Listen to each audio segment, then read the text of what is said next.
कल हम लोगों ने कथा श्रवण किया। भगवान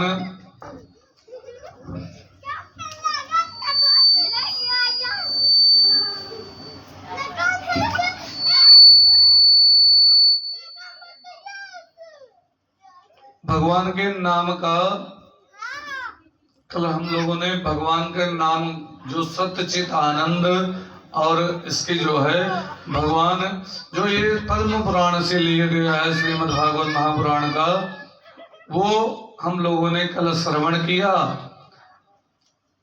प्रथम महात्मा का प्रथम श्लोक हो पाया था, क्योंकि ये भागवत कभी भी जो अगर सोचा जाए कथा कह करके पूर्ण किया जाए तो ये बड़ा मुश्किल है, नहीं हो पाता है, क्योंकि इसमें कथाएं अनंत हैं, पूरा जन्म व्यतीत हो जाएगा, कई जन्म लग जाएंगे, लेकिन ये समस्त कथाएं हम लोग श्रवण नहीं कर सकते हैं। तो उसमें भी बड़ी कुशाग्र बुद्धि होनी चाहिए। भगवान व्यास जी ने पद्म पुराण में महात्मा में कल हम लोगों ने श्रवण किया। सच्चिदानंद रूपाय विश्वोत्पत्त्यादि हेतवे तापत्रय विनाशाय श्री कृष्णाय वयं नमः। सच्चित आनंद, ये इस श्लोक की हम लोगों ने व्याख्या श्रवण की। आगे वर्णन आता है। फिर सुखदेव स्वामी जी ने व्यास जी ने सुखदेव स्वामी जी का वर्णन किया, वंदना किया। यम प्रवजंत मनुपेतमपेति कृत्यम द्वैपायनो विरागातराजभावा पुत्रेति तन्मयतया दर्भो विनेदुस् तम सर्वभूत हृदयं मुनिमानतोऽस्मि। दूसरा वर्णन आया सुखदेव स्वामी जी का। अच्छा, सुखदेव स्वामी जी की वंदना एक तो यहाँ महात्मा में भी की गई है, एक जब प्रथम स्कंद प्रारंभ होता है वहां पर भी की गई है। तो प्रथम स्कंद प्रारंभ होता है वहां पर सुखदेव स्वामी जी की भी बड़ी अच्छी वंदना की गई है। इसलिए उस वक्ताओं का मत है कि महात्मा में नहीं, सुखदेव स्वामी जी का जन्म स्कंद में होना चाहिए, और चाहे जहां भी सुखदेव स्वामी जी के जन्म की जो कथा है वो होनी चाहिए। एक अपने यहाँ उत्तर प्रदेश में सीतापुर एक नाम का जिला है, उसमें नैमिषारण्य तीर्थ है। नैमिषारण्य तीर्थ में 88,000 ऋषि लोग बैठे हुए थे। उनके बीच में एक युवा अवस्था का संत आया, और जैसे उस संत को, युवा अवस्था वाले संत को 88,000 ऋषियों ने देखा तो वो उनको प्रणाम करने लगे। और जो युवा अवस्था अर्थात 16 साल की उम्र का जो महात्मा आया था, महात्मा उन लोगों को प्रणाम करे। तो लोगों ने पूछा महात्मा कि आप उनको क्यों प्रणाम कर रहे हैं, आपको वो प्रणाम करें तो ठीक है, आप हमें क्यों प्रणाम कर रहे हैं, हम आपसे छोटे हैं, आपको हम प्रणाम करें सही है? कहा नहीं, कोई धन में बड़ा होता है, कोई बल में बड़ा होता है, कोई आयु में बड़ा होता है, लेकिन उन सब में जो ज्ञान में बड़ा होता है वही बड़ा माना जाता है। और हमारे यहाँ शुरू से ही ज्ञान की प्रथा रही है, कभी भी ऐसा नहीं हुआ है। कभी भी लोग इसलिए जो है पंडितों को इसलिए सम्मान करते हैं कि ये जो है इन्होंने वेद पढ़ा है, और अभी भी बुजुर्ग लोग, बहुत लोग प्रणाम करते हैं कि ये जो है ज्ञान में श्रेष्ठ हैं, इसी कारण से। और विद्वानों का जो है सम्मान होता है, और धनवान हो बलवान हो उसमें नहीं, लेकिन जो सबसे ज्ञानवान होता है उसी का। तो इसीलिए कहा महाराज आप ज्ञानवान हैं। अच्छा, जब एक दूसरे के सामने डंडे की तरह लेट करके बड़े सुंदर ढंग से प्रणाम कर रहे थे, और प्रणाम करते हुए जो है उसके पश्चात उनको ला करके बिठा दिया व्यास आसन पर, और आसन पर बैठा करके पूछने लगे, हे महाराज आप हमें जो है हमारी शंका की निवृत्ति कीजिए।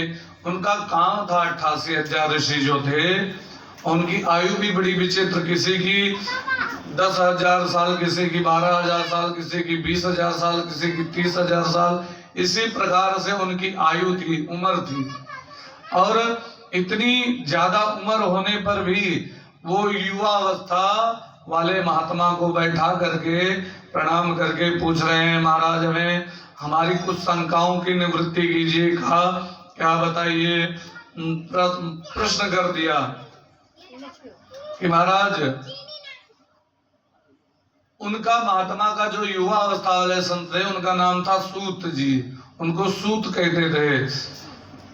तो जैसे बैठे सूत जी तैसे प्रणाम करके तुरंत ही प्रश्न कर दिया। सूत जी से कहा, हे महाराज, अज्ञान ध्वान विध्वंस कोट सूर्य समप्रभा सूत क्या ही कदासारम मम कर्णनसायनम।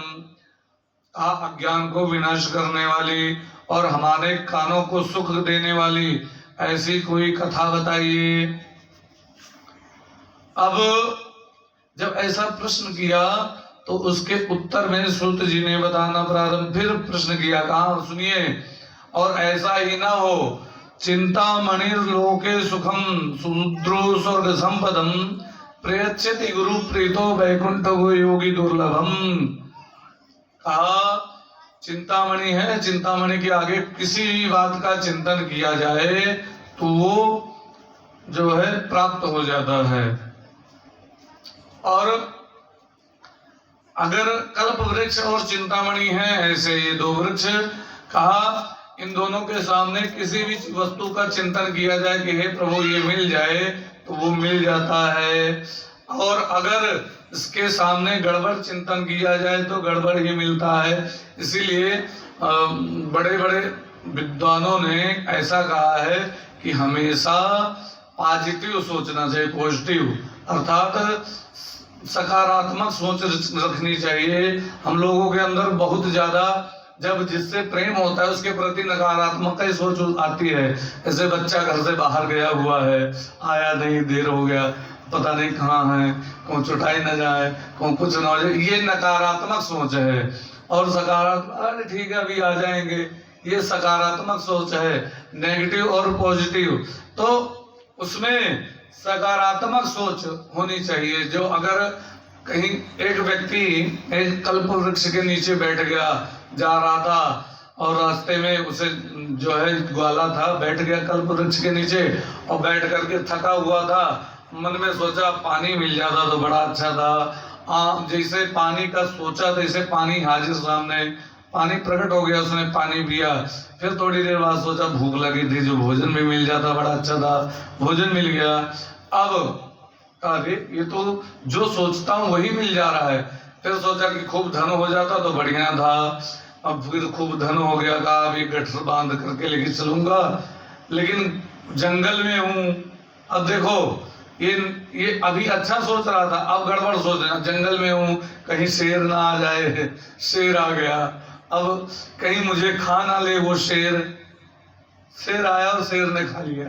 तो कहने का मतलब इतना है, कल्प वृक्ष और चिंतामणि के सामने जो कुछ भी सोचा जाएगा वो मिल जाएगा, लेकिन इनके अंदर भी ये शक्ति नहीं है, कल्प वृक्ष और चिंतामणि के अंदर भी ये शक्ति नहीं है कि आपको भगवान की प्राप्ति करा दे। भगवान की प्राप्ति केवल गुरु करा सकता है। तो कहा हे प्रभु आप हमारे गुरु समान हैं, आप बैठे हैं, आप मुझे ऐसी कोई कथा बताइए वो कानों में जाकर के अमृत के समान कार्य करे। किसी ने पूछा कानों से सुने और अमृत हो जाए, ऐसा थोड़ा ना कहीं होता है। हाँ ऐसा है। अच्छा सिर दर्द करता है, मूड पिरान, तो दवाई खावागा मुंह से और मूड ठिकाएगा। तो कहा मूड तो दवाई खावा देगा, मुंह तो खावागा तो मूड ठिकाएगा। तो ऐसे ही कानों से जब भगवान की कथा सुनेंगे तो भगवान के प्रति प्रेम बढ़ेगा, और जब प्रेम बढ़ेगा तो भगवान की कृपा हो जाएगी। तो भगवान के कथा में रस मिलने लग जाएगा, और वो रस मिलने लग जाएगा तो वो परमात्मा की तरफ अग्रसर कर देगा, और संसार में दोबारा आवागमन नहीं होगा, वर्णन आया। तो कहा इससे क्या होगा, कहा सूत जी ने कहा ध्यान से सावधान हो करके सुनो, सावधान सुनो, सावधान होकर के सुनो। काल व्याल मुखग्रास त्रास निर्णाश हेतवे श्रीमद्भागवतम शास्त्रम कलो कीरेण भाषितम। कलो काल ब्याल मुखग्रास, काल के ब्याल में जो फंसे हुए हैं उनके ग्रास में जो फंसे हुए हैं उसकी निवृत्ति के लिए श्रीमद् भागवतम शास्त्रम कलो कीरेण भाषितम। श्रीमद् भागवत शास्त्र एक कलिकाल में कल्याण करने वाली है। अच्छा, हम लोग समझते हैं काल कोई हवा है, काल हवा नहीं है, काल समय है। और समय में ये हम सब लोग फंसे हुए हैं। किस दिन समय पूरा हो, किस दिन समय पूरा हो जाए और किस दिन जाना पड़े कोई पता नहीं है।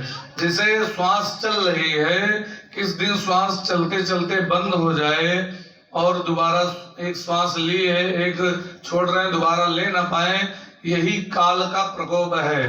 तो वो काल के मुख में हम सब लोग पड़े हैं। काल व्याल मुखग्रास त्रास निर्णास हेतवे, उसी में हम लोग जितने भी हैं सब लोग काल के ब्याल में फंसे हुए हैं, काल के मुख में फंसे हुए हैं। और काल के मुख में फंसे होने के कारण किस दिन जैसे मगरमच्छ के मुंह में कोई जो है चिड़िया बैठ जाए, मगरमच्छ मुंह बंद कर ले तो क्या होगा, चिड़िया मर जाएगी।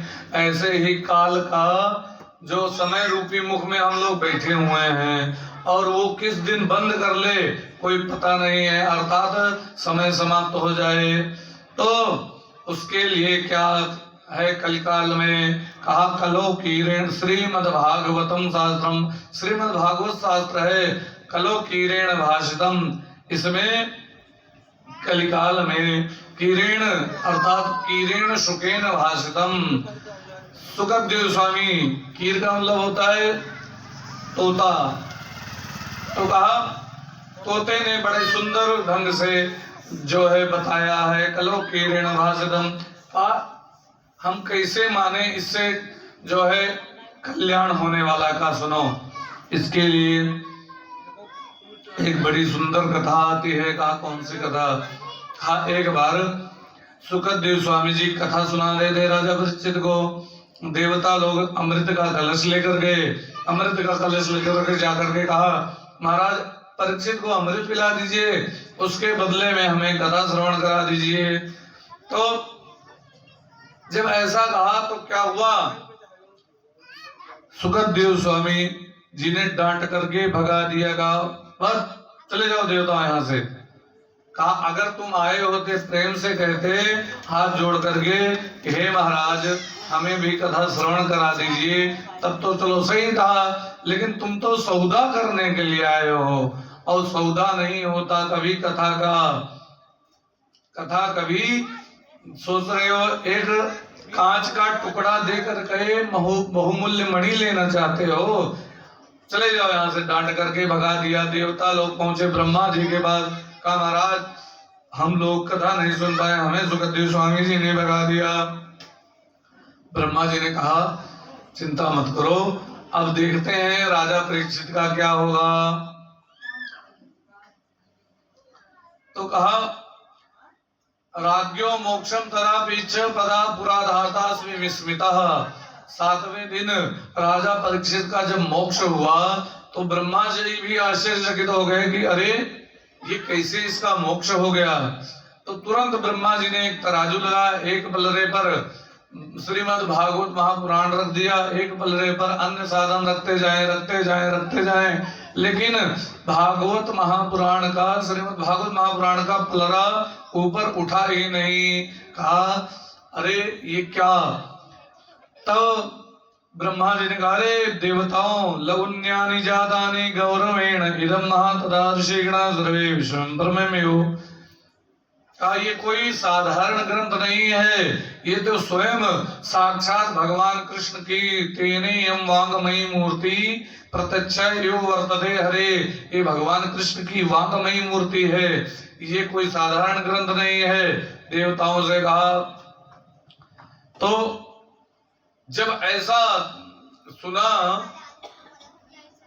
सौनक आदि ऋषियों ने तो कहा महाराज जब तो ये भागवत कथा किस प्रकार से इस पृथ्वी पर आई, इसको सुनने से क्या लाभ होता है, महात्मा का मतलब यही है कि इसको सुनने से क्या लाभ होता है। तो कहा सुनो, ये भक्ति ज्ञान वैराग्य को पुष्ट करने वाली है। कहा किस प्रकार से, तब बताया वृत्तांत। एकदा ही विशालायां चत्वारि ऋषयो मलः सत्संगार्थं समज्ञाता समायाता दुदुर्शो तत्र नारदम। एक बार विशालापुरी अर्थात बद्रीनाथ धाम में सनक सनंदन सनातन सनक कुमार सनकादिक ऋषि इकट्ठे हुए। सनकादिक ऋषियों सोच रहे थे कोई मिल जाए महात्मा उनसे सत्संग किया जाए, लेकिन कोई महात्मा उन्हें मिला नहीं सत्संग करने के लिए। तब वो सोच रहे हैं, तब तक देखा नारद जी को आते हुए। नारद जी का मुंह लटका हुआ था, बड़े दुखी थे नारद जी। नारद जी से पूछा, कथम ब्रह्मण दीन मुखा कुतः चिंतातुरो भवान त्वरितम गमते कुत्र कुतस्य गमनस्तव। हे प्रभु, हे नारद जी, आपका मुंह लटका हुआ क्यों है, क्या हुआ, आपका कुछ गुम हो गया है लग रहा है, कोई आपकी कोई चोरी हो गई है क्या। कहा नहीं, ना मेरा कुछ गुम हुआ है ना मेरे यहाँ चोरी हुई है। तब कहा तब किस लिए परेशान हो, वास्तव में जो साधु महात्मा है उनका कोई धन नहीं होता, उनका तो धन भगवान के नाम रूपी धन ही होता है। कहा हमारे पास क्या धन है, लेकिन हम समाज के कल्याण के लिए कार्य कर रहे हैं तो सोच रहे हैं कोई दुखी न रहे ऐसी। तो कहा आप किस लिए परेशान हैं बताइए। कहा मैं घूमा पुष्करम जा प्रयागम जा काशी गोदावरी तथा हरि क्षेत्रम कुरुक्षेत्रम रंगम सेतुबंधरम। ये समस्त क्षेत्रों में मैं घूमा, पुष्कर में, प्रयाग में, काशी में, गोदावरी के तट पर, हरि क्षेत्र हरिद्वार में, कुरुक्षेत्र में, रंगनाथ में और सेतुबंध रामेश्वर, ये समस्त तीर्थों में मैं गया, लेकिन वहां पर मुझे शांति नहीं मिली। कहा किस लिए गए थे। कहा सुनिए तो। कहा क्या। कहा उसके बाद मैं जितने महात्मा थे उन सब महात्माओं के यहाँ गया और महात्माओं के यहाँ भी मैंने प्रश्न किया, लेकिन मुझे उसका समाधान नहीं मिला। कहा क्या। कहा जब महात्माओं के पास मैं पहुंचा तो महात्माओं ने, जो महात्मा थे, कुछ लोग तो समाधि में ध्यान जान करके बैठ गए कि नारद जी प्रश्न पूछने आ रहे हैं तो समाधिस्थ होकर के बैठ जाएं तो बढ़िया है, अब नारद जी को कहाँ बता पाएंगे। और कुछ महात्मा ऐसे थे वो मौन धारण कर लिए। कुछ महात्मा भगवान का जो है कहे कि अपने शिष्यों से कह देना है नहीं, घर पर आश्रम में है नहीं, इस प्रकार कोई महात्मा नहीं मिला तो सोचा चलो गृहस्थों के यहाँ इसका कोई उपाय मिलेगा। तो कहा मैं गृहस्थों के यहाँ गया तो वहां तो और बड़ा बुरा हाल था।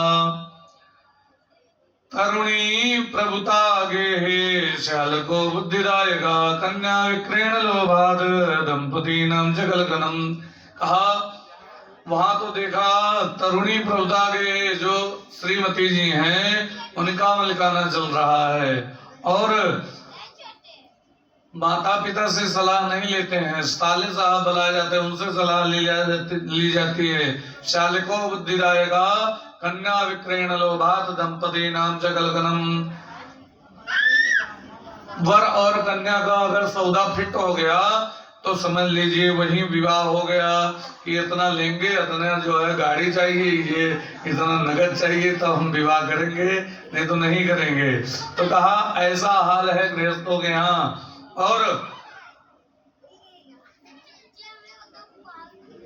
मैंने देखा कि माता पिता की कोई सेवा तब तक ही करता जब तक माता पिता के हाथों में तिजोरी की चाबी सौंपी है, और जहां माता पिता ने अपने हाथ से तिजोरी की चाबी दे दी, तो जहाँ पूरा अधिकार अपना प्राप्त हुआ, तब माता पिता को कोई नहीं पूछता। फिर माता पिता खटिया तो खेत में डाल देते हैं कि अब तू दूर रहो, यहाँ पर रहने का कोई जरूरत नहीं है। या आजकल तो जो बड़ा कुशल है यहाँ देहात में, शहरों में तो ऐसा हाल है, माता पिता को अनाथ आश्रम में डाल देते हैं। तो लेकिन ऐसा नहीं चाहिए। और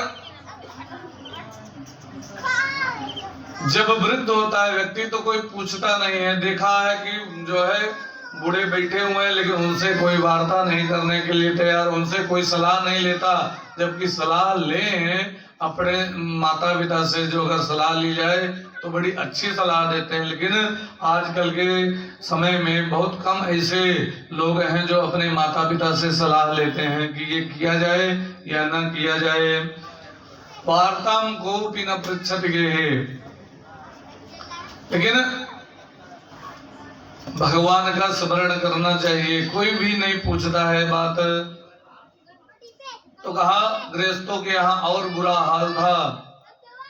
यावत वित्तोपार्जन सकता तावत निज परिवार हो सकता, पश्चात धावति जर्जर देहे वार्ताम कोपि न पृच्छति गेहे।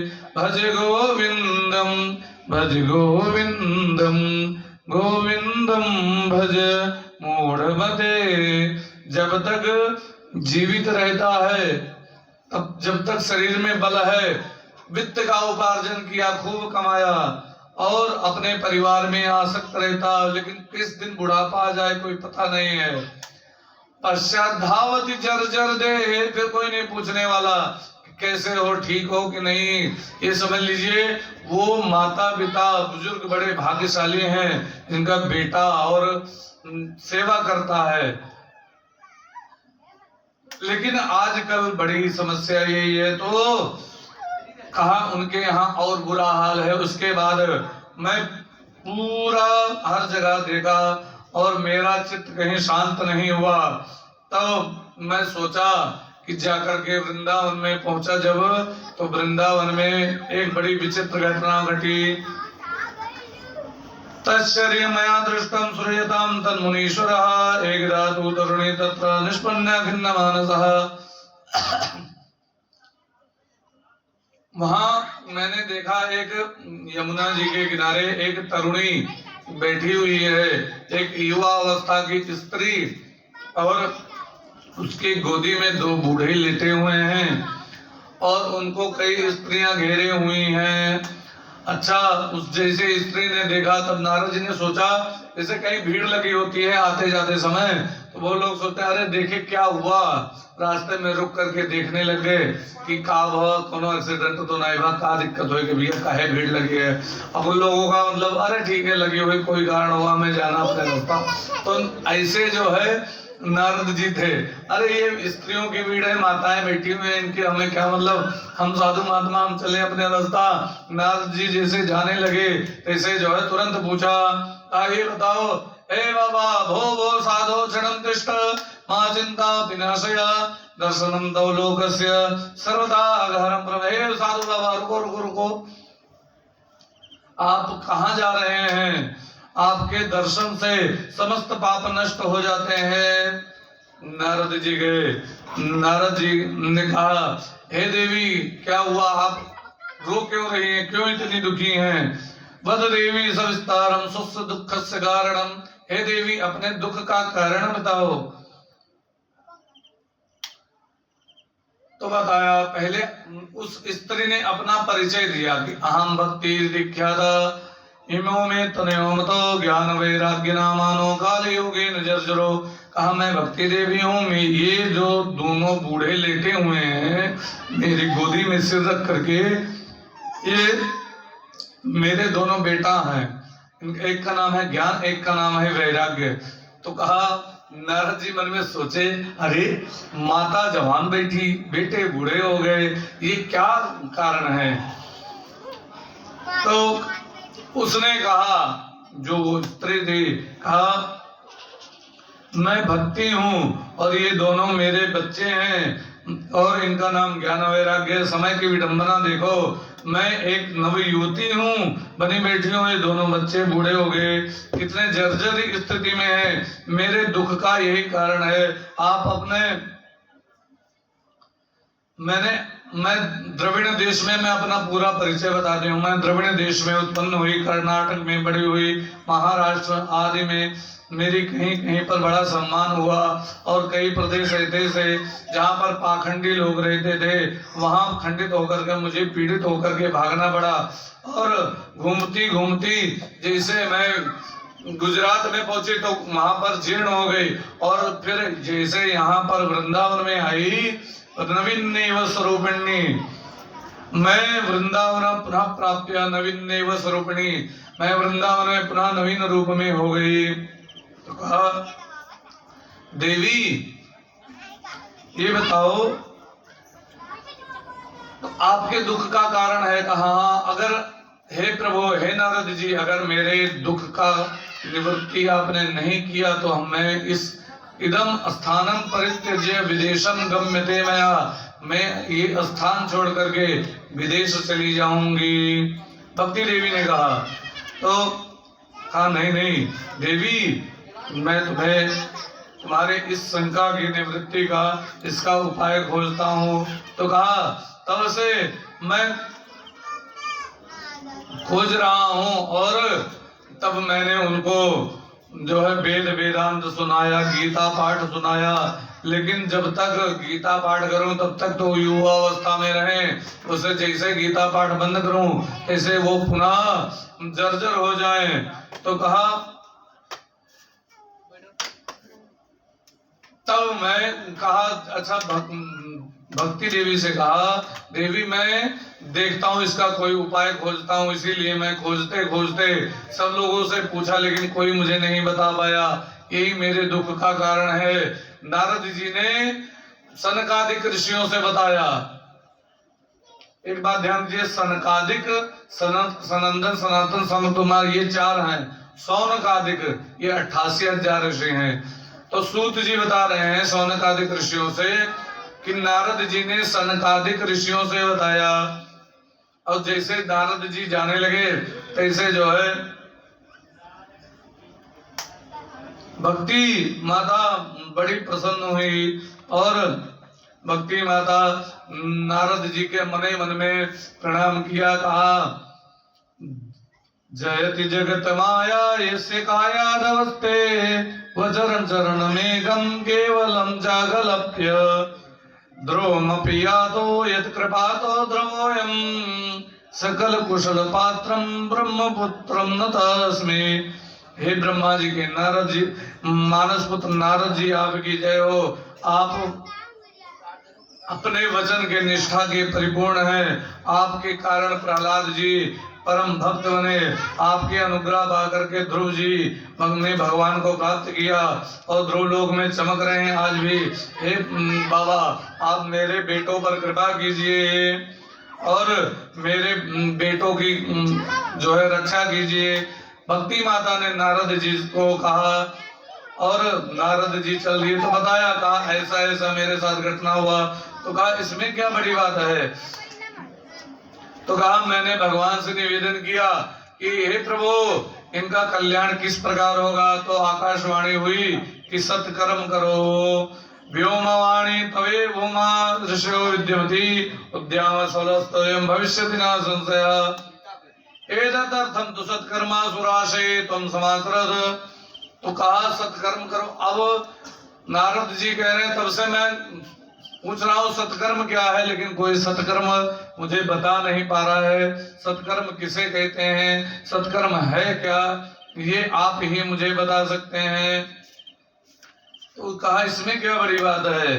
सत्कर्म भगवान, तो कहा मैंने वेद वेदांत सब सुनाया। कहा आपने भागवत सुनाई। कहा नहीं, भागवत नहीं सुनाया। संक्षेप में कथा ये बड़ी विस्तार है, जो अगर कही जाए तो आज कथा यही चलेगी, इतनी विस्तार ये कथा है, लेकिन संक्षेप में वर्णन करते हुए चल रहे हैं। तो कहा आपने, और उनको कहा मैंने वेद वेदांत सुना, कहा आपने भागवत सुना, कहा भागवत से क्या, मैंने वेद सुना दिया। तो कहा सुनो, भागवत जानते हैं क्या है? कहा क्या?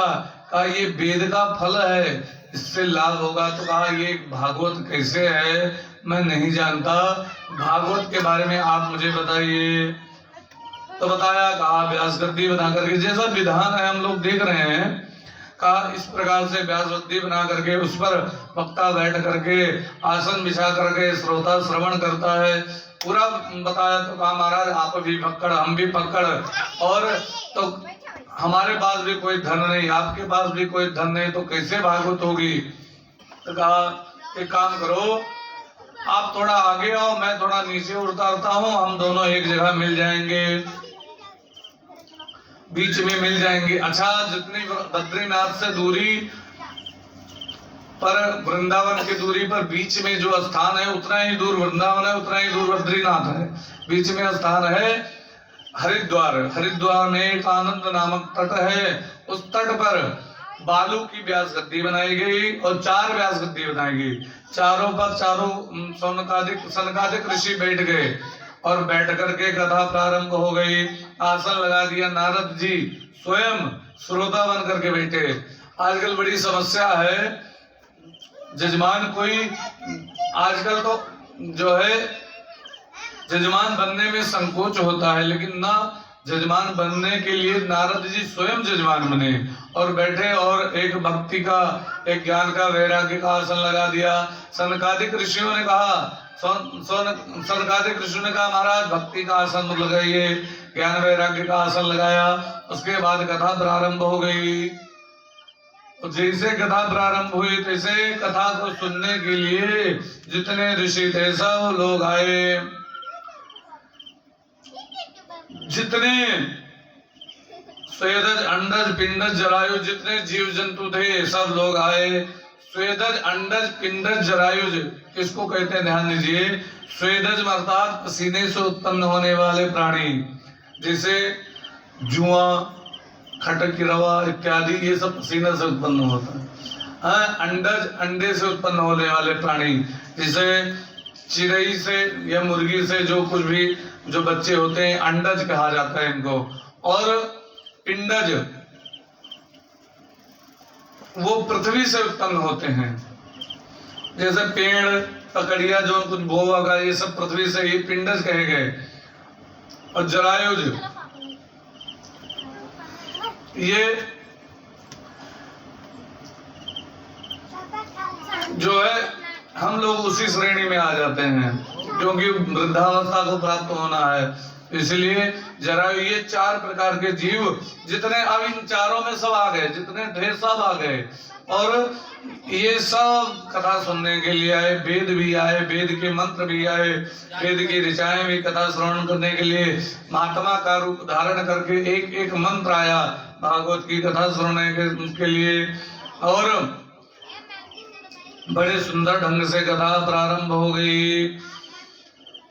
तब तक भगवान का संकीर्तन हो रहा था। संकीर्तन के बीच में एक युवती नाचते हुए पहुंच गई, और ये जो जजमान थे नारद जी, ये बैठ करके कथा श्रवण कर रहे थे, और इनके दोनों जो साथ में भक्ति और ज्ञान वैराग्य थे, ये धीरे धीरे युवा अवस्था में आ गए।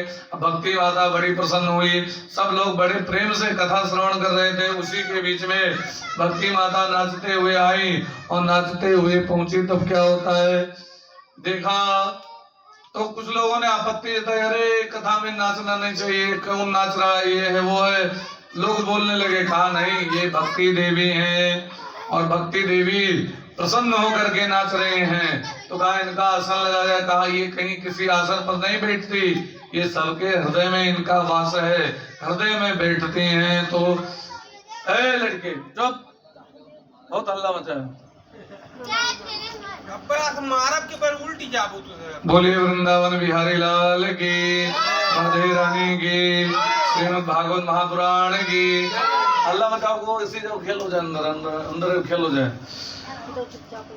भक्ति सुतो तो तरुणो गृहीत्वा प्रेमैक रूपा सहसा विरासीत श्री कृष्ण गोविंद हरे मुरारे नाथेति नामानि मुहुर्वदन्ति। जैसे भक्ति के पुत्र ज्ञान वैराग्य युवा अवस्था में हुए, तैसे जो है भक्ति बड़ी प्रसन्न हुई और श्री कृष्ण गोविंद हरे मुरारे ये जो है गायन करते हुए बड़े प्रेम से भक्ति माता सबके हृदय में, लोगों ने कहा ये कहाँ बैठेंगी, सबके हृदय में भक्ति माता बैठी। तो अब शंका के ज्ञान वैराग्य कोई प्राणी नहीं था। ज्ञान और वैराग्य और भक्ति ये तीनों हमारे अंदर ही विद्यमान है, लेकिन ज्ञान और वैराग्य बूढ़े हो चुके अर्थात सुसुप्त हैं, वो जो है वृद्धावस्था में है। और ये जो है हम लोग भगवान का नाम लेते हैं, भगवान का स्मरण करते हैं, भक्ति करते हैं, लेकिन ज्ञान वैराग्य जब सुप्त रहते हैं तो भक्ति इतना प्रभाव नहीं डाल पाती, क्योंकि पुत्र के सहारे ही माता भी जीवित रहती है। तो इसीलिए ज्ञान वैराग्य को पुष्ट करने के लिए, ज्ञान वैराग्य को पुष्ट करने के लिए भक्ति, ये भागवत की कथा श्रवण की जाती है और भागवत की कथा श्रवण करने से ज्ञान वैराग्य पुष्ट हो जाते हैं, युवा अवस्था में आ जाते हैं। इस प्रकार अध्यात्म दृष्टि से देखा जाए। नारद जी ने प्रश्न कर दिया, महाराज ये बात बताइए कि कोई अगर अच्छा है, पुण्यात्मा है, भगवान का भजन करने वाला, भगवान का स्मरण करने वाला, कीर्तन करने वाला, वो भगवान की कथा श्रवण करे तो उसका कल्याण हो जाता है। लेकिन कहीं ऐसा भी वर्णन आया है कि कोई पापी हो, कोई दुष्ट हो और उसने भगवान की कथा श्रवण की हो, उसका कल्याण हो गया हो? कहा हाँ। नारद जी ने प्रश्न कर दिया है और हमारे यहाँ प्रश्न का विधान भी है, लेकिन कुतर्क होना चाहिए, सतर्क जो है कुतर्क नहीं होना चाहिए। अच्छा प्रश्न होना चाहिए जानकारी के लिए, जिज्ञासा के लिए। और ये प्रश्न नहीं होना चाहिए देखी कतना जानन है, ये नहीं, हम नहीं जाने थे ये के लिए जो है ये का कौन मेर हुई ये के बारे में हमें बता दी जाए। एक कथा बोल रही अभी जल्दी हरिपुर में, तो वहां पर बोल देख चाहिए, सही बात है, वहां पर हम हिंदी में बोली जैसे, और जे मुख्य जजमान रहे माता जी बड़ी बुजुर्ग रही, वो सुने तो वो बैठे बैठे सोए जाए, तो हम सोची काहे सोए जाती, क्या कारण है। तो एक दिन हम पूछा, हम कहा आप सोए काहे जाते हो? इन पंडित वो आप अंग्रेजी में बोले लगा तो हमें समझ में आवत नहीं है, तो हिंदी में बोला करो। तो हम कहा अच्छा हिंदी में, तो फिर हम खूब सोचा, हम कहा अच्छा हिंदी मतलब इनके कि अपने अवधी भाषा में बोलो तब हमें समझ में आवे। तब 2 दिन हम अवधिन भाषा में कथा कहा, हमें कहा मतलब हमें तो जस बताओ तैसे, जैसे हिंदी में जिस नहीं समझ में आ रहा है, हिंदी में नहीं समझ में आवत है तो अवधि में बोले, लेकिन एक बता दिए ऐसे कहे के तात्पर्य है प्रश्न कई सकता है, प्रश्न के नियम है, लेकिन जोन अच्छा हुए ओके लाभदायक हुए। तो 2-3 दिन फिर अंतिम दिन हम कहा पहले बताते हो, तो हम कुल हिंदी जो है जो कहा थी वही हिंदी में हम कथा कहते अर्थात अवधी भाषा में जस बोली था यही मेरे कथा कहते हैं। लेकिन आप बताओ ने हम जाना कि आप समझ लिए तो वो कहीं पंडित हम नहीं जान पाए थे वाला अंग्रेजी में बोलो, तो हम कहा अच्छा चलो ठीक है। तो कहने का मतलब है कोई भी शब्द समझ में ना आवे या कोनो अस बात हम बोल जाए न समझ में आवे तो कहा यह समय नहीं, बाद में प्रश्न कैसे खा हुए मतलब हम नहीं जाना, तो ठीक है जो जाना दे बतावा जाए, न जाना दे देख के बतावा जाए, देखो न पता लगी कोई पूछ के बताइए बतावा जाए।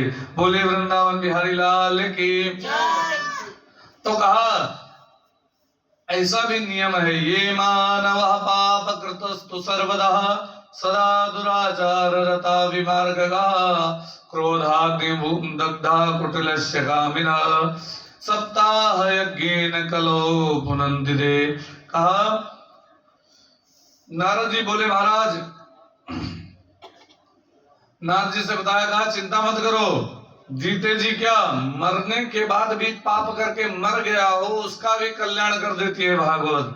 कहा खूब पापी हो, जीवन भर पाप किया हो, प्रेत योनि में चला गया हो, लेकिन उसका भी कल्याण कर देती है भागवत। ऐसा इसका नियम है। का क्या आप बताता हूं। अत्र देख कथयिष्यामि इतिहासं पुरातनम यस्य श्रवणमात्रेण पापहानि प्रजायते। कहा मैं तुम्हें एक इतिहास बताता हूं, इसको सुनने मात्र से समस्त पाप नष्ट हो जाते हैं। कहा एक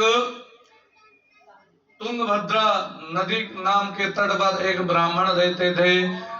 उनका नाम था आत्मदेव, उनकी पत्नी थी, उनका नाम था धुंधली। संक्षेप में कथा। और धुंधली आत्मदेव जी बड़े अच्छे जो है ब्राह्मण थे। भगवान का भजन करना, भगवान का नित्य क्रिया करना उनका नियम था।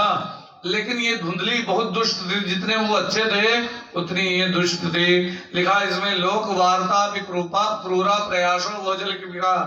सुबेरे लेके जब तक दतुईन 4-10 घर झगड़ा न लड़ाई दिए और 4 मनई का जब तक भिड़ाए न दिए तब तक वो पानी नहीं हजम होत रहा।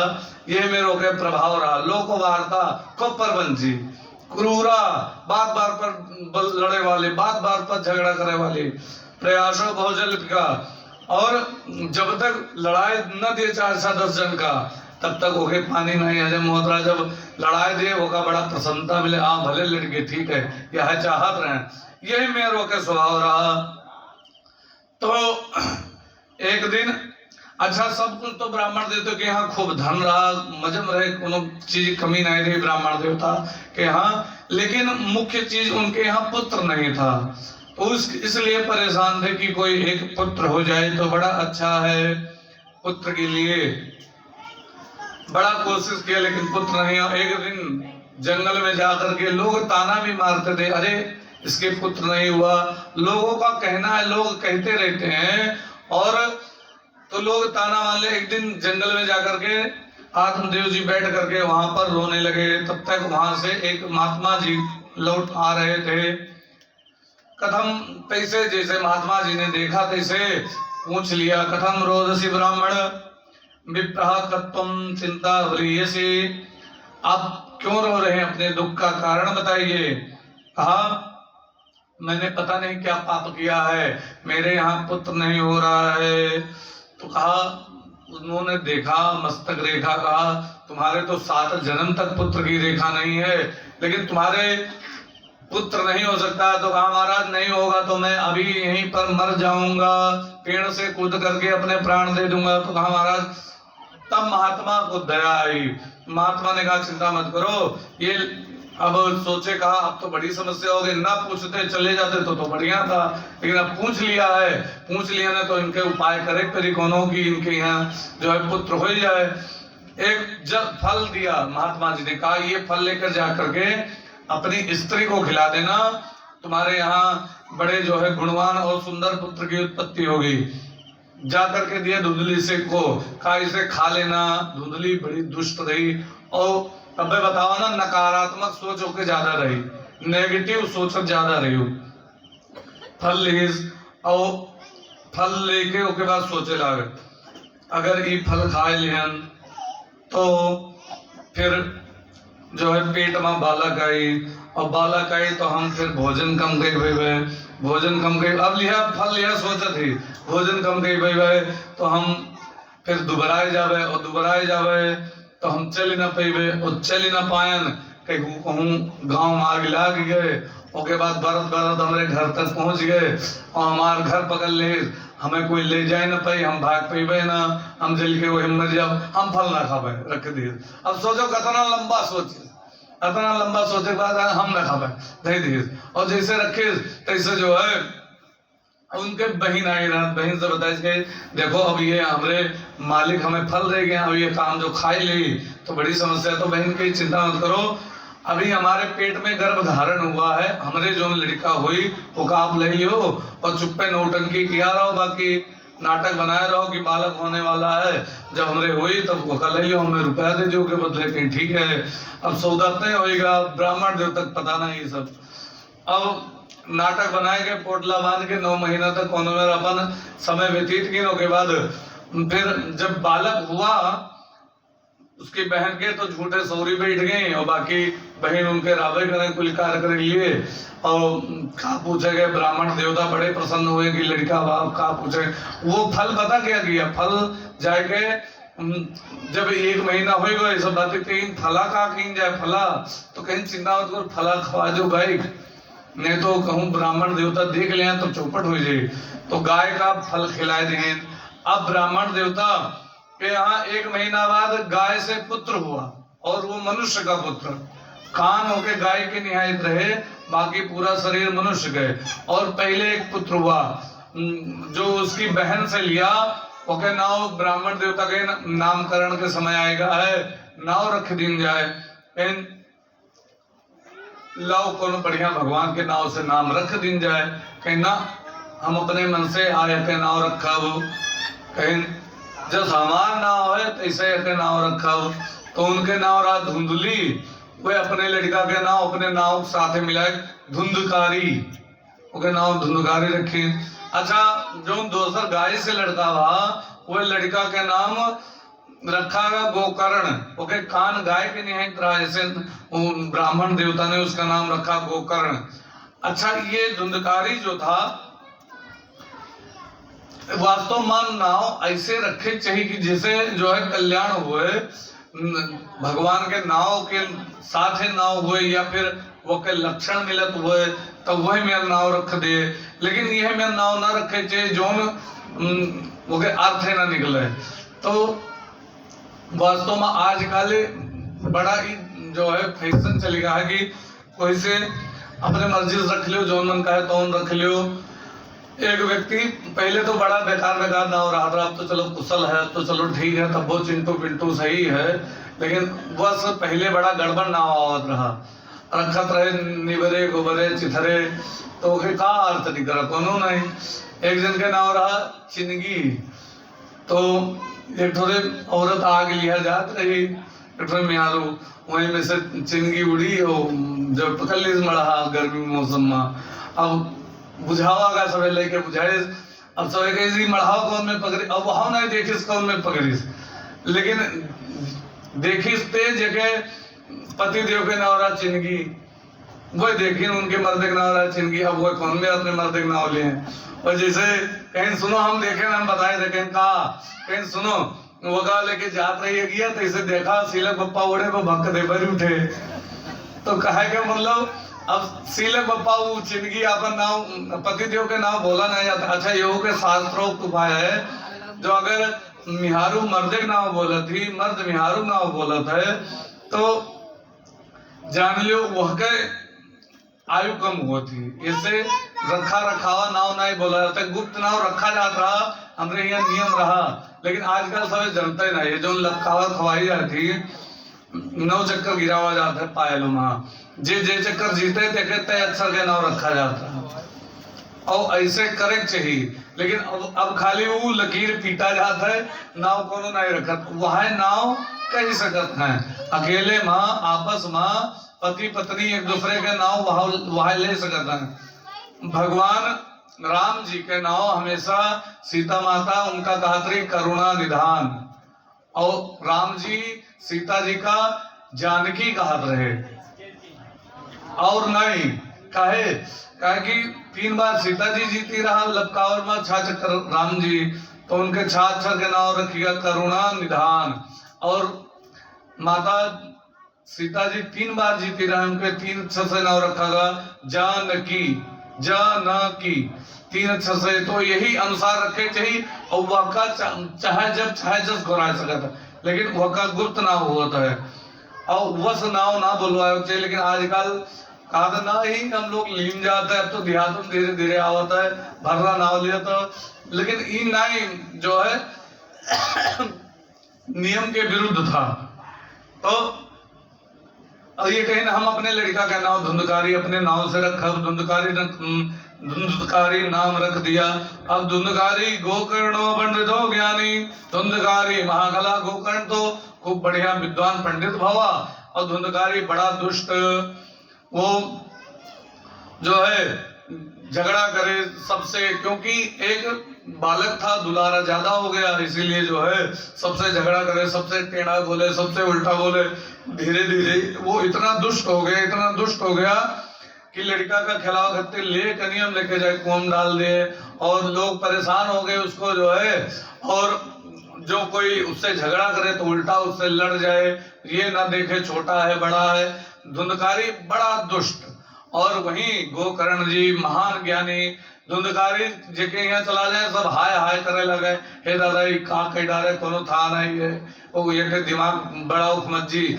और गोकर्ण जी जाए, धुंधकारी जब जाए तो सबे यहाँ सोचे कम ये निकल ले तो ठीक है, और गोकर्ण जी जाए तो सबे सोचे और दिया थोड़ी देर बैठती तो अच्छा रहा। एक ही घर में दो बालक, लेकिन दोनों अलग अलग प्रकृति के। अच्छा, धीरे धीरे दोनों बड़े हुए।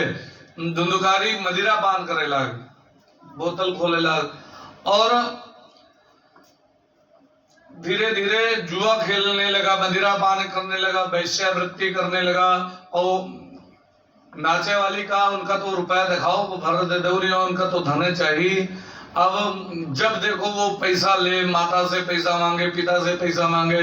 पिताजी बड़े दुखी हुए, एक दिन कहने लगे अभी तक तो मैं पुत्र के लिए परेशान था कि पुत्र हो जाए, अब मैं पुत्र से परेशान हूँ। गोकर्ण जी के पास गए और जाकर के गोकर्ण से कहा, हे गोकर्ण जी ने कहा सुनो ये बताओ मैं क्या करूं, अब मैं मेरा मन घर को वो पुत्र के तरफ आकर्षित भी है, और वो पुत्र ऐसा दुष्ट निकल गया, अब मैं क्या करूं, तुम भी मेरे पुत्र हो, कोई उपाय बताओ। तब गोकर्ण जी ने उपदेश दिया। गोकर्ण उपदेश देंगे, ये जरूरी नहीं है कि जैसे लड़का लागे गोकर्ण जी उनके हुए पिता हुए, अगर पिता ज्ञानी नहीं है तो लड़का ज्ञान दे सकता है उन्हें।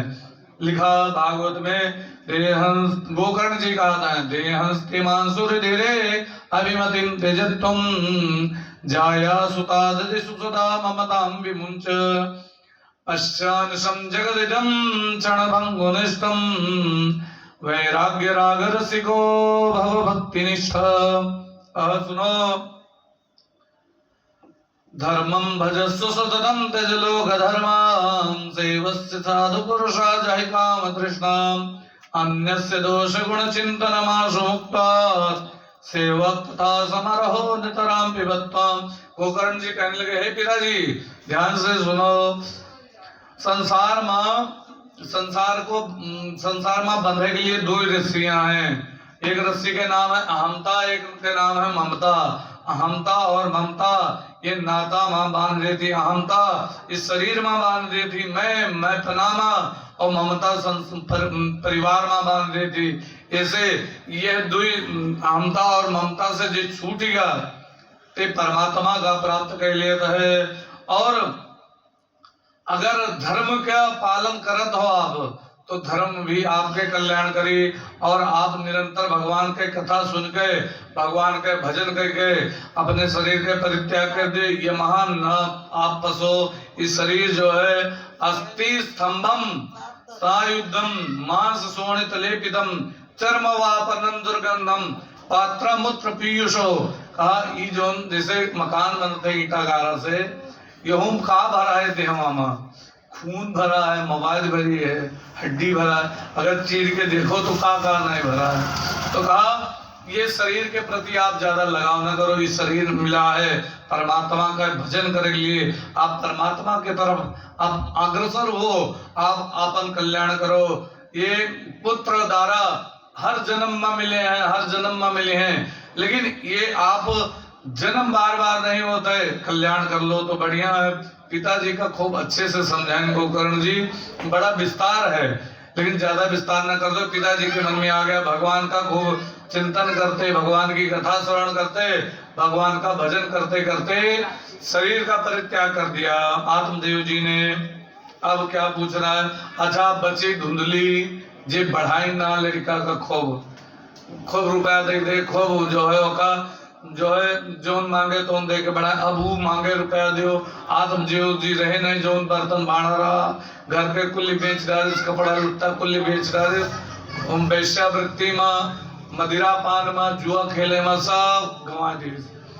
और सब खत्म हो गया। अब मांगे कि रुपया दो, माता जी कहें रुपया नहीं है। एक दिन डंडा लेके अपने माता जी का पीटिस को, माता जी कुआं में कूद के अपने शरीर के परित्याग कर दी, वो वही मर गई कूद के। और जब अब अकेल का पूछे, घरे अकेल पड़ा, माता पिता के मृत्यु सुन के जगन्नाथ जी धाम चला के गोकर्ण जी। अब का पूछे धुंधकारी अकेले पूरे घर में 5-5 वैश्या का लेके आए के वहीं पर रहे लाग। अब वह वैश्या उनके यहाँ रहे। अब वह जो है अब मिले ना तो चोरी करे प्रारंभ के दिन। एक दिन डेली चोरी करके कुछ ना कुछ लाता। वैश्याओं ने कहा एक काम करो, आपस में सब सलाह बनाए कि इनका हम मोटा माल हाथ मारे, उसके बाद इन्हें मार दियो, नहीं तो हम लोग पकड़ी जावे। कहीं हो दे ये पकड़ा के कहीं फला राजा के यहाँ चोरी करे गया, आज तुम्हें तो हुआ जाबो खूब लेबो। राजा के यहाँ के चोरी की खूब लेके आए जो है धन, और धन ला करके रखा। वैश्याओं ने कहा अब इनके जरूरत नहीं है, हमें लोग मिलेंगे, अब इनकी जरूरत नहीं। जैसे आकर के मदिरा पी करके, शराब पी करके खटिया पर लेट गया, और लेट करके ऐसे हाथ पैर फैला करके लेटा पड़ा हुआ था। हाथ पैर 5 वैश्याएं थी, कहा आज से मार दो, गटई दवाई मारे शुरू की, मरे नहीं, हम नशा मार रहा है, कुछ कही नहीं पावे। तो एक काम की सुनो, एक जनी हाथ दबाओ, एक जनी गोड़, दूसरी जनी हाथ दबाए, दूसरी जनी गोड़ दबाए रहे खूब जोर से। एक जनी जलते लाल लाल कोयला वाली आग लाई मुहा में छोड़ दीन, और मुहा जनी खींच के उसके बाद वहीं छोड़ दीन, और छोड़े के बाद धुंधकारी वहीं पर उसकी मृत्यु हो गई, वहीं पर मर गया। अब जब मरा धुंधकारी तो प्रेत बना। जब अकाल मृत्यु होती है तो प्रेत बनता है।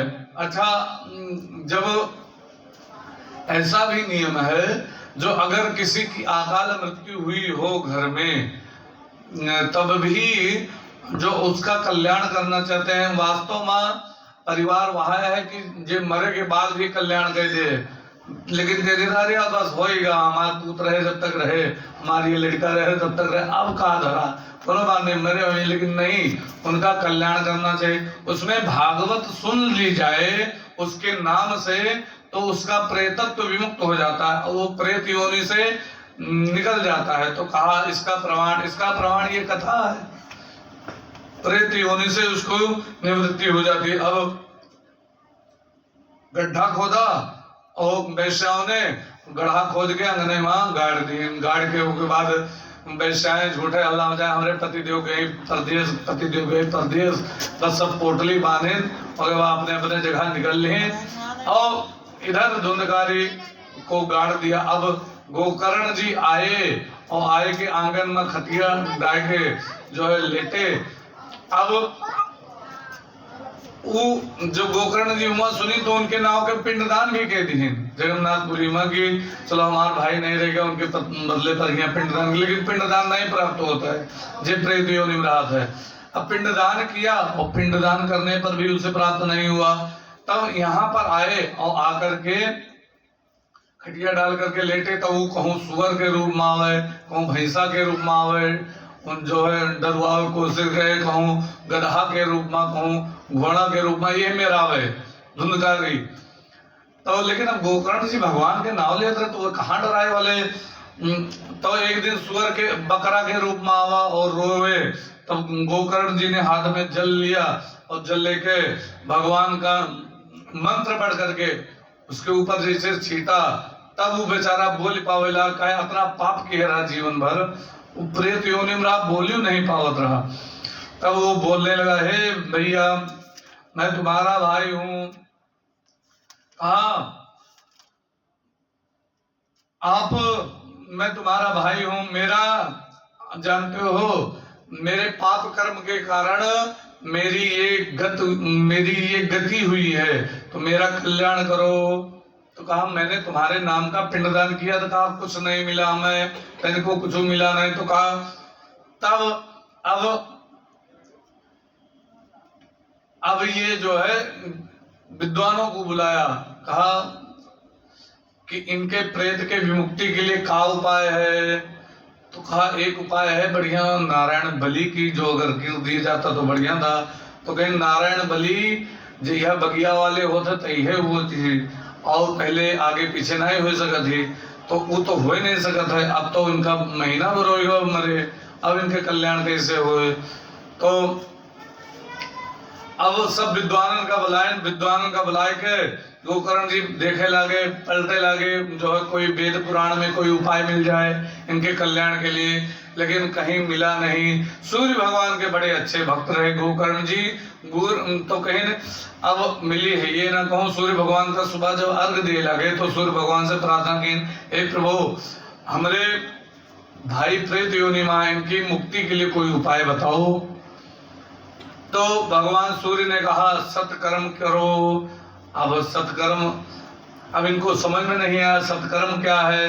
फिर दूसरे दिन अर्घ दिया, संक्षेप में बता रहे हैं, दूसरे दिन अर्घ दिन फिर कहीं अब बताओ हे प्रभु सत्कर्म क्या है। कहा श्रीमद् भागवतम शास्त्रम सप्ताह वाचनम कुरु, श्रीमद् भागवत महापुराण सप्ताह वाचन करो, उससे कल्याण हो जाएगा। अच्छा हाँ। अब गोकर्ण जी ने पूरी व्यवस्था बनाई और भागवत के लिए, भागवत करने के लिए स्वयं बैठ गए। अब भागवत प्रारंभ हो गई और धुंधकारी के लिए आसन लगा दिया, लेकिन हवा चले, धुंधकारी हवा रूप में रहे, वायु रूप में, और जैसे वो बैठे हवा आए उसे उड़ा करके लेकर चली जाए। अब धुंधकारी सोचे मैं कहाँ बैठूं, कैसे कथा श्रवण करूं। तो एक बांस पड़ा हुआ था 7 गांठ का, उस बांस के ऊपर जो अंदर वो होता है ना सुराख होता है, उसमें छेद होता है, उस छेद में जा करके धुंधकारी हवा के रूप में था, बैठ गया। पहले दिन की कथा विराम हुई, पहली गांठ फटी, दूसरे दिन की कथा विराम हुई, दूसरी गांठ फटी, इसी प्रकार 7 दिन की कथा विराम हुई, 7 गांठें फट गई। धुंधकारी बड़े सुंदर दिव्य रूप में प्रकट हो गए थे, परम दिव्य रूप में प्रकट होकर के परम धाम को चला गया। अब फिर शंका आती कि गांठ आज काहे नहीं फाटत थी, हमें लोगों के संगत होती वैसा ही पाट गई तो आज कहीं नहीं पटती। क्या कारण है? ये कथा अध्यात्म है टोटल। हमारे लोगन के शरीर के 7 चक्र है, मूलाधार से शुरू है, सहस्त्रार तक है। तो ये 7 चक्र जागृत हो जाते हैं, जो अगर भगवान की कथा खूब ध्यान से सुनी जाए, एक एक चक्र जागृत हो, और जैसे जागृत होगा कुल चक्र, तो वो दिव्य रूप में हो जाता है, अर्थात परमात्मा में हो जाता है। वो का फिर मरे के बाद परमात्मा के प्राप्ति हो जाती। अब विमान आवत है, विमान के मतलब का, विमान का मतलब अभिमान रहित हो जाता है, देहाभिमान से गलित हो जाता है, ऐसा उसका प्रभाव ये अध्यात्म दृष्टि से देखा जाए। तो कहा तो वास्तव में है सब पूरी कथा ही परमहंस संहिता है, अध्यात्म है, लेकिन ज्यादा अध्यात्म बोले फिर समझ में नहीं आवता कि पंडित कहा बोलते हैं, हमें समझ में आवा नहीं। तो उसके पश्चात धीरे धीरे अब सब लोग जितने बैठे हुए थे उन्होंने आपत्ति लगा दी, बाबा रुको, इनके सदगति भय, ये परम धाम का चला गए प्रेत योनि से, लेकिन हमार लोगन के हमो लोग तो सुने ना, गांव वाले कहें हमो लोग तो सुने ना, हमार लोगन कहे नहीं कल्याण बा, का कारण बा। सुनो, जब लिए आए विमान में भगवान के पार्षद उन्हें धुंधकारी का, तब गोकर्ण जी पूछे रुको जाओ तो लेके देखें, एक प्रश्न के उत्तर दे दो। का अत्रैव बहवा संति श्रोतारो मम निर्मलः, यहाँ पर मेरे बहुत श्रोता हैं, इन सबका कल्याण क्यों नहीं किया, इसका ही कल्याण क्यों हुआ। कहा इसने बड़े नियम से भागवत कथा श्रवण की है, इसने अन्न भी नहीं ग्रहण किया, जल भी नहीं ग्रहण किया, और ध्यान से एकाग्र पूर्वक एकाग्रता से भगवान की कथा श्रवण की, इसलिए इसका कल्याण हो गया। कहा अब फिर गांव के वाले कहें नहीं, फिर भागवत बैठाओ, अब की हम लोग यही मेरे सुनब और हमारे लोगों के सबके कल्याण हो। फिर भागवत बैठी, समय देख करके, अच्छा मुहूर्त देख करके फिर भागवत बैठी और भागवत आरंभ हुई, और जितने थे सब ध्यान पूर्वक कथा सुनने लगे। और अंतिम दिवस वर्णन आता है कि भगवान स्वयं आए और आकर के जितने थे सब लोगों के लिए विमान आए, सब लोग परम धाम को जाने लगे। भगवान स्वयं आए और आकर के गोकर्ण जी को गले से लगाया और हाथ पकड़ करके बैठा दिया, और बैठा करके उसके बाद उसको लेकर के परम धाम को चले गए। तो अब यहाँ पर वर्णन आता है कि जब सब लोग परम धाम को चले गए तो कहा नारद जी से ये सनकादिक ऋषि सनत कुमार ये बताने लगे, कहा सुनो इस प्रकार कल्याण हुआ, जो पापी था उसका भी कल्याण करती है भागवत, और जीवित रहते ही नहीं मरने के बाद भी कल्याणकारी है। इसीलिए अगर उसके नाम से संकल्प हो करके और उसी के निमित्त श्रवण किया जाए तो उसका कल्याण कर देती है। ये भागवत का इतना महत्व है। तो कहा इसको कैसे श्रवण करना चाहिए, इसका नियम क्या है। कहा जो अगर अच्छे मुहूर्त में श्रवण किया जाए तो विशेष पुण्य होता है। अगर मुहूर्त नहीं है, अग्निवास देख करके श्रीमद् भागवत महापुराण का आयोजन कर देना चाहिए। और जो अगर पितरों के तिथि पर जो अगर रख करके श्रवण किया जाता है तो पितरों का उद्धार होता है, और उसमें भंडारा किया जाता है तो पितरों का उद्धार होता है। और अगर जिसके निमित्त जिस कार्य के लिए भागवत कथा श्रवण की जाती है वो कार्य अवश्य होता है, ऐसा इसका महात्मा है। और इसके लिए व्यासासन बनाना चाहिए, व्यासासन पर वेदियों का निर्माण करना चाहिए। नवग्रह गौरी गणेश कलश वरुण देवता सुखदेव स्वामी जी का निर्माण करना चाहिए। इस प्रकार समस्त जो है देवताओं का आवाहन करके और ध्वजा लगा करके भागवत का पुस्तक सिर पर लेकर के आकर के स्थापित करना चाहिए, और भागवत विराम होने पर वो लेकर जाकर के जहां से लाए वहां जाकर के देकर के आना चाहिए। और कोशिश करें जजमान जो अगर निराजली रह करके भागवत श्रवण करे तो बहुत अच्छा, कहा नहीं हो सकता तो कोई परेशान है तो कहा कोई बात नहीं, निराजली ने एक जल पी करके श्रवण करे, कहा ये भी नहीं हो सकता तो कहा तब फिर वो फलाहार कर ले, कहा फलाहार भी नहीं कर सकते, भोजन करना पड़े तो कहा भोजन भी करो लेकिन भागवत कथा श्रवण करना चाहिए। तो फिर आती है शंका, भोजन करे से शरीर तो अपवित्र हो जाता है। यूं मेरे कई जगह भागवत भय है कि खाए जो है भागवत भय, तो कहा ये के लिए फिर का उपाय, खाए लियो तो शरीर अशुद्ध होगा तो शाम का फिर नहाए लियो और नहाए के बाद फिर बैठ जाए। तो यूं मेरे कैसे आता है भागवत का, लेकिन कहा भागवत श्रवण जरूर करनी चाहिए ये जो है। और कहा इसका नियम ये है कि ऐसा वक्ता बैठाना चाहिए, अस वक्ता बैठावा कथा कहे वाला जे उदाहरण देके समझावे में सक्षम हुए कि ये जो है ऐसे होता है, इसके लिए ये उपाय है। इस प्रकार से भागवत कथा उदाहरण दे करके समझाने में सक्षम हो, ऐसा वक्ता बैठाना चाहिए। और इसमें समस्त परिवार को ब्रह्मचर्य व्रत धारण करना चाहिए, और श्रोता वक्ता को, और उसमें छोर कर्म नहीं करवाना चाहिए, दाढ़ी मोछ न बनवाओ चाहिए, ना काटक चाहिए पूरे परिवार का, वक्ता का, श्रोता का। और वर्णम पंच प्राणाम, 5 ब्राह्मणों का वर्ण करना चाहिए। और 5 ब्राह्मणों का वर्ण करने के बाद जो है उसमें ये नियम बड़ा विस्तार है, वो उतना हम लोग नहीं कर पाते हैं।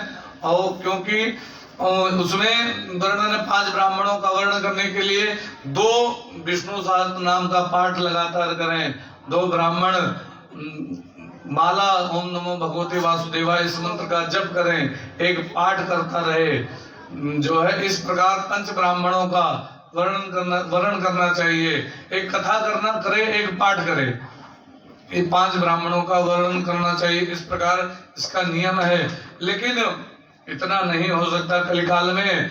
लेकिन भगवान के नाम का जप करना चाहिए, 2 ब्राह्मण का तो अवश्य वर्ण करना चाहिए, इसका ये नियम है। और इस प्रकार पूरा नियम बताया, और नियम बताने के पश्चात सूत जी कहने लगे सनकादिक ऋषियों से, जानते हो कहा क्या, कहा बड़ा सुंदर कीर्तन करने लगे। और कीर्तन में क्या हुआ, प्रहलाद जी ताली बजाने लगे। प्रहलाद ताल धारी तरल गति दया चौधवा कंसधारी वीणाधारी सुर ऋषि स्वर कुशल दया राग करता अर्जुनोद इंद्रो वादी मृदंगम जय जय सुकरा कीर्तने ते कुमारा यत्राग्रे भाव भक्ता सरसर जनया व्यासपुत्रो बभूव। इस प्रकार प्रहलाद जी ताली बजाने लगे, उद्धव जी कांसा बजाने लगे। कांसा जान तो मिलिया बजाई जा रहे पहले, पुराण में नहीं जान तो ही है जो है मिलिया उठ के टप टप टप टप बजाओ रहे, तो कांसा बजाने लगे उद्धव जी। नारद जी बैठा रहे हुए बीणा तो बजोते हैं, नारद जी बीणा बजावे लगे, वीणाधारी स्वरूषी। और अर्जुन राग में बड़े अच्छे थे, अलाप छेड़ दिया, राग करता अर्जुनों। इंद्र देवता ढोल न्याय तो होते मृदंग, जो है मृदंग बजाने लगे इंद्र देवता। और जो एक संत कुमार इत्यादि कीर्तन करने लगे। ये सब वर्णन करते हुए व्यास जी के पुत्र बड़ा सुंदर वर्णन कर रहे हैं। तो कहा आनंद नामक तट पर बड़ा सुंदर जो है संकीर्तन प्रारंभ हो गया। इस प्रकार बड़े सुंदर ढंग से संकीर्तन हुआ। उसके पश्चात ये हुई संक्षेप में महात्मा की कथा। अगर यही कथा अगर विस्तार की जाए तो 7 दिन इसी कथा में चला जाए, क्योंकि ये इतनी विस्तार कथा है। लेकिन बिल्कुल संक्षेप में आगे प्रथम स्कंद में प्रवेश करते हैं। उससे पूर्व 2 बार भगवान के पावन नाम का हम लोग स्मरण करेंगे। उसके बाद प्रथम स्कंद में प्रवेश करते हैं। श्री राम जय जय राम।